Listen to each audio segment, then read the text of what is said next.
Badan Pengelolaan Keuangan Pendapatan One Asset Daerah Banjarmasin menggelar fokus group discussion dalam rangka peningkatan akuntabilitas pengelolaan keuangan daerah melalui SIPD dengan menghadirkan perwakilan SKPD di lingkungan pemerintah Kota Banjarmasin di Hotel Arya Barito Banjarmasin, Baisukan, Senin 29 Mei 2023.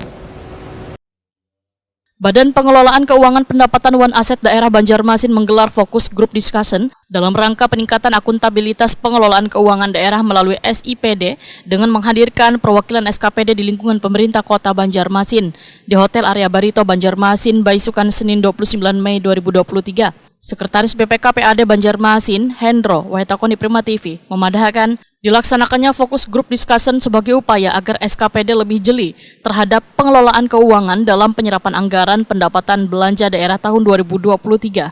Hendro berharap masing-masing pengelola keuangan di SKPD di lingkungan pemerintah kota bisa lebih memahami tugasnya agar di akhir tahun nanti tidak ditemukan kendala dalam peraturan keuangan lantaran perubahan anggaran sudah menjadi kajian rutin. Sehingga melalui kegiatan fokus discussion, menurut Hendro, maka setiap SKPD bisa memahami proses penyerapan anggaran dengan baik mulai dari perencanaan hingga pelaksanaan pelaporan untuk menyamakan persepsi. Jadi kegiatan hari ini kita ingin supaya benar sebuah perencanaan, pengelola barang, penyusun laporan itu lebih memahami dengan tugas masing-masing.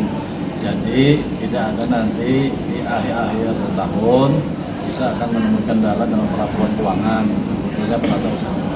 Jadi pada hari ini dijelaskan tentang awalnya dulu ya perencanaan dulu, perencanaannya benar, baru penganggaran. Setelah penganggaran baru kita akan melakukan pelaksanaan. Pelaksanaannya yaitu pencairan segalanya. Setelah itu akhirnya adalah pelaporan. Nah di pelaporannya sering-sering terjadi kendala karena ketidakpahaman daripada SKPD. Nah oleh karena itu pada hari ini kita mengundang ke sebuah perencanaan, bandara pengeluaran, kemudian penyusun laporan dan bandara barang. Karena bisa jadi terjadi bandara barang tidak mengetahui barang yang dibeli. Nah, kalau barang tidak dibeli tidak diketahui bandara barang, tentunya akan jadi temuan. Dan itu sudah jadi catatan dari BPK. Oleh karena itu pada hari ini kami kumpulkan untuk menyamakan persepsi. Hendro mengakui masih banyaknya pengelolaan keuangan di SKPD yang masih kada paham karena bergantinya petugas. Melalui persamaan persepsi ini maka diharapkan kada ada lagi alasan SKPD yang kada tahu terhadap pengelolaan keuangan.